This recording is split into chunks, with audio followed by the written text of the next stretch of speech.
Hello there, you. It's so wonderful to hear from you again. Oh, sorry about that. As you can maybe be able to tell, I'm currently in the big city, in a bustling metropolis.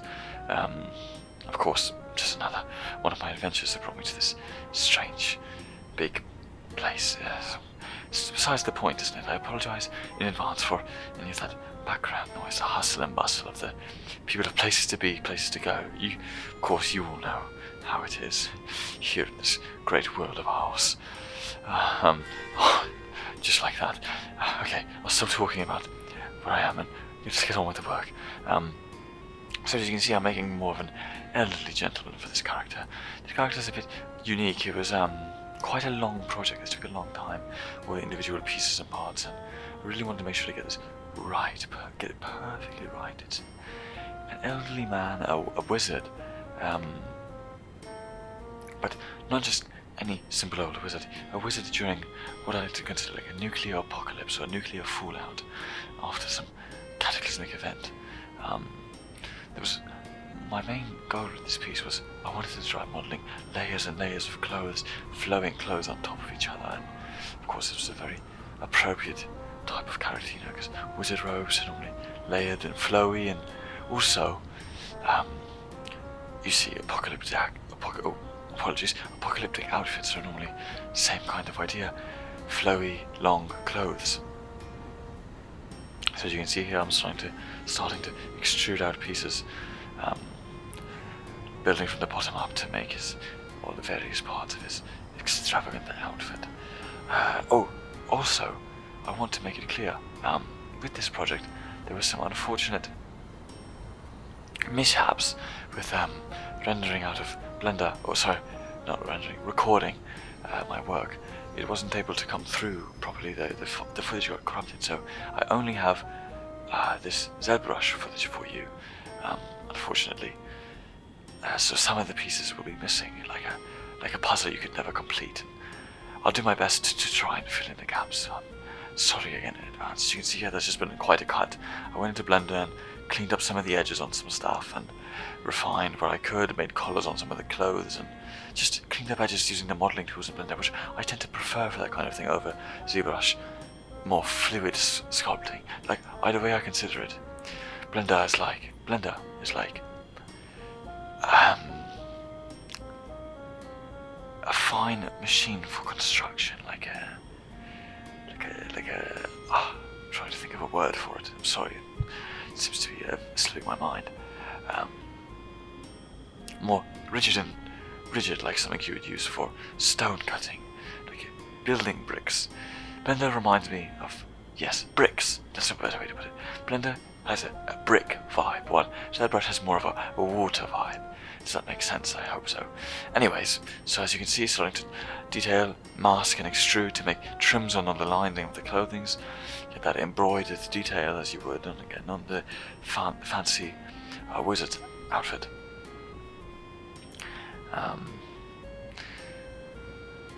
Yes, not really much to say, is there? It's just making sure to get it right. Oh, this part I quite like.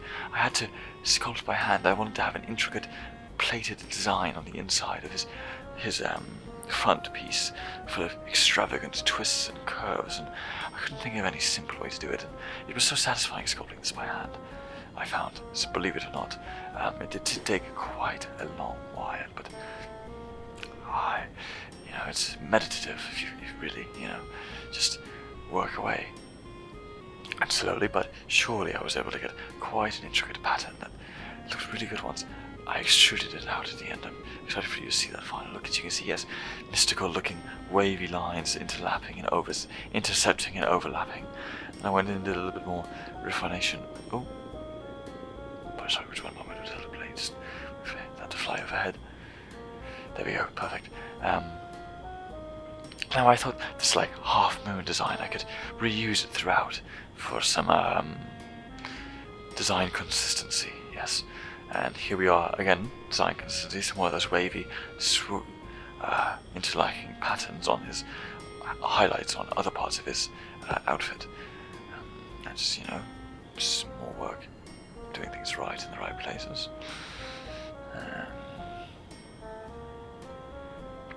It's tricky tricky designing, I find. What is it that you want to do there? As you can see, it's more of that half moon pattern on the wrists. But yeah, like I was saying, design can be tricky because it's like the whole world is in front of you, and you have to choose where to go. It's not as simple as 1, 2, 3. Finding what works and what doesn't, and it's ultimately down to you. And you might think, oh, this works, and then as you continue on working and more of the design comes in, you realize, oh, that didn't quite work in the way that I expected it would. Anyways, as you can see here, more detailing on his more detailing on his face. I thought it was necessary to really bring him to life. It's always so fun when you get into those finer, more precise details. As you can see, making his old, wrinkly face really shine. His hair here, I just did a really quick sculpt over because I knew I'd be refining it in Blender using proper particle hair over there. So here it's just simple wavy lines and blobs, just so I can get a basic idea of the hair that I wanted. Same with his beard, I believe, as you'll see quite shortly here. I find it's quite tricky to get the shape, the lines and hair right when you're just modelling it. It doesn't quite ever look right in my eyes, but normally I use other methods for hair anyway, so it's never been much of a problem for me. Yes, you can see here's the beard and the moustache, like I was previously mentioning. Sorry about that. But it's still, sometimes it does come together nicely. And it was just so I could get an idea of what I wanted this to look like. That's what that was for. Now, I've mostly finished with the wizard part, so now it's time for the post-apocalyptic part, starting with an iconic design that you see in many post-apocalyptic films and TV shows and such, is the trench coat. Because, for some reason, a long wavy coat in a world full of trash and garbage to get caught on is, to some people, the most practical idea. I guess it's good for all sorts of environments. Provides some layer of protection from the elements, so I understand why. As you can see, just working, I believe there's another skip in Blender there. Again, apologies for that. Yes, the collar and such. I took a piece into Blender to add that and refine the lines and refine the model, and then brought it back to do the detailing, the trim, the patchwork, all those sorts of things. Back in ZBrush, of course. Bless me. As you can see here, the trims, the seam lines, all that sort of thing. I find I like to use alphas to do this. I understand. Oh, sorry, there was another big cut. I made a lot of the pieces directly inside of Blender there. I apologize sincerely about that. This gas mask I modeled and such, and I am very, very sorry that footage was lost. I'm dearly sorry, and I will do my utmost to make it up to you in the future. Some more consistency with the shape, some more swirly patterns on his hood to really sell that consistent design throughout the piece. Same with these half moon teardrop shapes. I really enjoyed making these, using the masks to extrude it out. It was really satisfying when it came out. And speaking of satisfying, here we have the creation of some of the wrinkles on the cloth. Wrinkles are an elusive thing. I find I'm always improving at them. It's deceptively tricky. You just put some lines in and there you go. It's not always so cut and dry, I find. I find it's really easy to overdo it. As you can see here, I'm going back and forth constantly, trying to make sure I get it right. But the nice thing is, as long as no one's looking too closely, it's an interesting thing with wrinkles. If they're done really well, you'll notice, but if they're done poorly, it's quite easy to just overlook, strangely, and no one notices. It's not so accurate to how it would physically really be. It's just interesting, really it is. As you can see, the trench coat had all sorts of different kinds of wrinkles that needed to be implemented. And now we're on to the pants, overpants. I'd like to imagine them being khakis or some sort of tough, durable material. I feel I made it a little bit too baggy around the legs here, but like I said, cloth is an elusive thing, and I'm still trying to work out the ins and outs of how to get it exactly how I want it to be. Yes, I feel like this makes the material look a little bit too soft, this kind of loose wrinkling, but I guess he would be wearing loose, baggy pants, but the wrinkles would be sharper. But that's right, we're all still learning, aren't we? That's the beauty of life, is that as long as you keep learning, you can keep on living. And again, I hope it's as satisfying for you as it is to me to watch those lines as they form themselves. I try to. It's important too.